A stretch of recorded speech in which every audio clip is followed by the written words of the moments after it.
dump.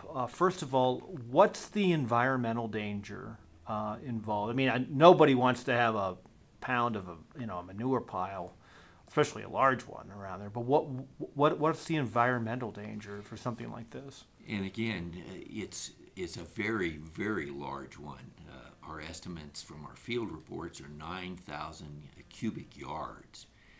That would be, we figured out, filling up this entire land office with chicken manure. That's a huge waste pile, something that was not approved, that somebody went out and dumped on state trust land. That's a very, very rich fertilizer, high in nitrates. And one of the worries you have is that if you have a rain event, that could infiltrate down to the groundwater, or just as importantly, wash down the watershed.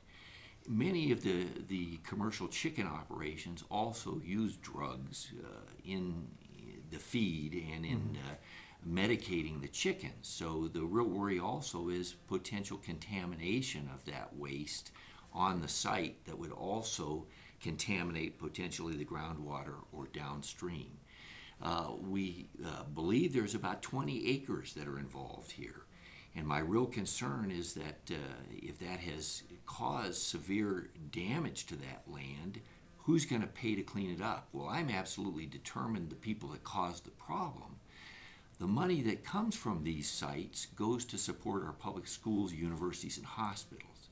So I want to make sure that we're not having a Superfund site on state trust land where huge amounts of our resources are going in to restore that land and remediate a health problem instead of going to educate our kids.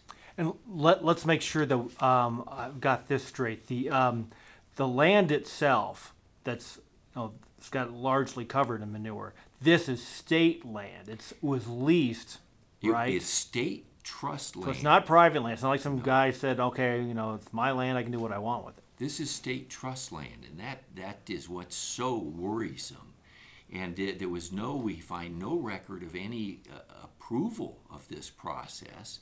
And it appears that the leasee of this trust land is somehow involved in, and this is what we're trying to determine, in this dumping of the waste.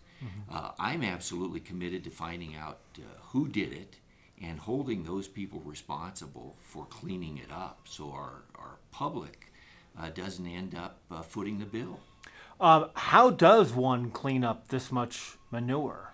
Well, we've got to, again, get experts from the Environment Department to work with us to figure out what we'd need to do to restore this land back to its previous health so that we don't have this sort of contamination that creates an environmental danger to drinking water below or to the watershed agricultural production downstream or the wildlife.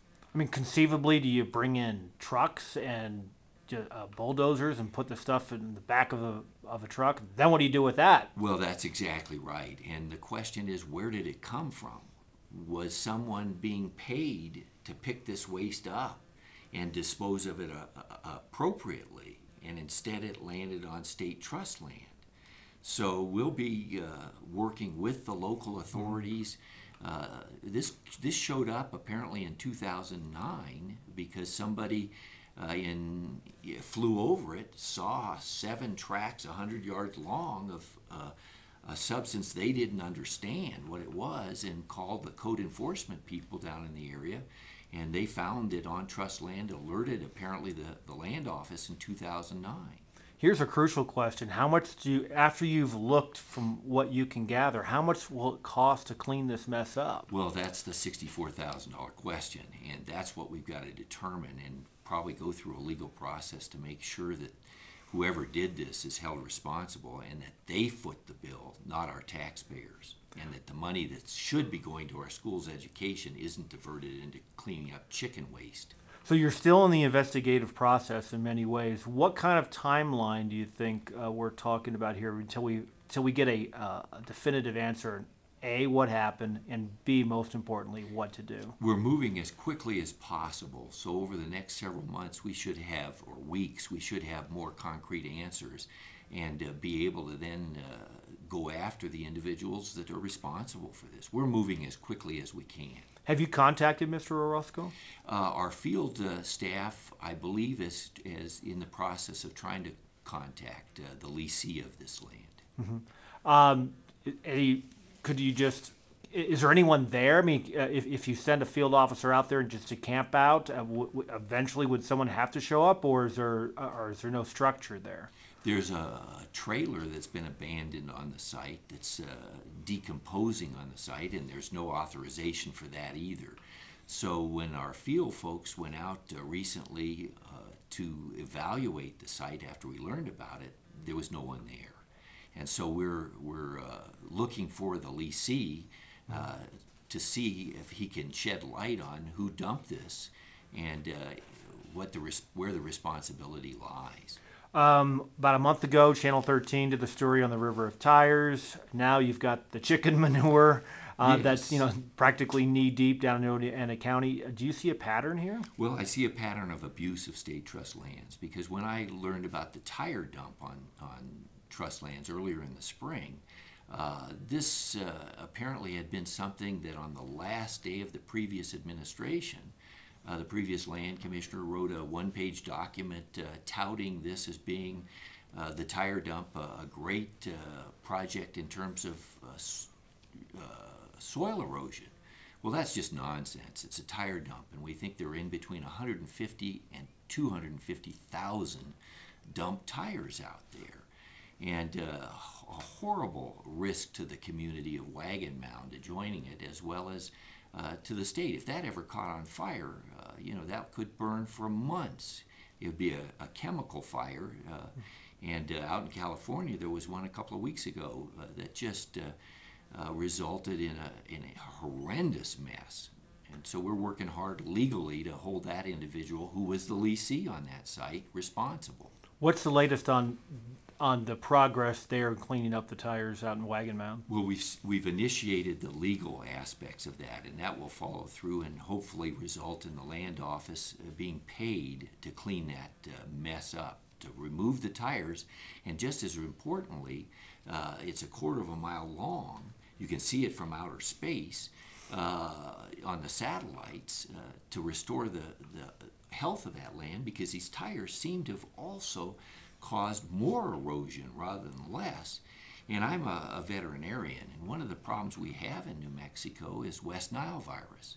And one of my concerns, quite frankly, is if those tires are collecting water in those impermeable tires and mosquitoes are breeding in stagnant water, are we creating another health problem in terms of West Nile virus? So when people come out and trash the trust, it's totally unacceptable. And we're going to go after the individuals responsible and make sure our citizens don't foot the bill for them dumping things on trust land. The legal system works at its own pace.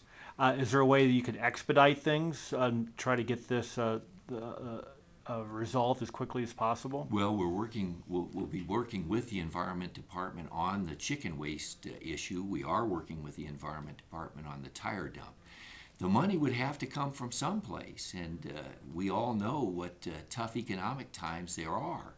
I just don't want it to come out of the back pocket of our working people here in New Mexico. Who created this mess is going to clean up this mess. When I've talked to you, you haven't been shy about criticizing Pat Lyons and the previous administration here at the State Land Office. Could you tell me how would you describe the way this ship was run, in your opinion? Well, these are two examples that occurred during that watch. 150,000 to 250,000 tires dumped on state trust land. And the former land commissioner saying this is how we ought to do business in a document that he signed on the last day. 9,000 cubic yards of chicken waste dumped on state trust land. That's not a very good record, if you ask me.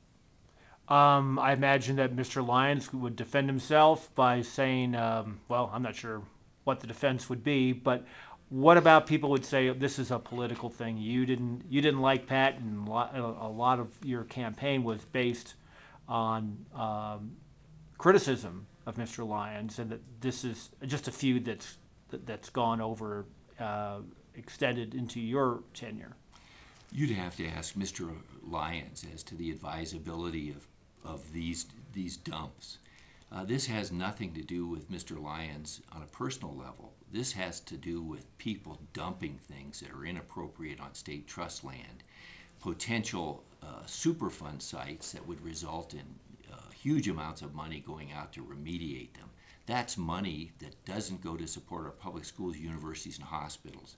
That's money that the taxpayers have to make up in increased taxes. That's the problem I have, is if this trust is in perpetuity, it's forever. If we take care of the health of the lands will take care of us. And dumping tires and chicken feces on state trust land is not good stewardship. We have the river of tires. We have the chicken manure. Is there another shoe that's going to drop? I think we're finding different things every day, and we're looking at what we need to do to clean them up. And we'll let you know the next chapter if we find it. If you do, let's say, let's get back to the chicken thing. Let's say Mr. Orozco pleads indigency and says, I don't have the money to do this. Is the state left then holding the financial bag? Because you have to clean this thing up eventually. You have to clean it up, and that's my worry, and that's why we want to make sure that the people that cause this problem clean up this problem, because it has to be cleaned up. I just want to make sure that it's the individual that caused the problem, not our taxpayers, and that the money goes to support and educate our school kids, not into picking up tires and chicken waste. Is there a deadline? I know you want to clean this thing up as quickly as possible, but I mean, it's just a matter of time.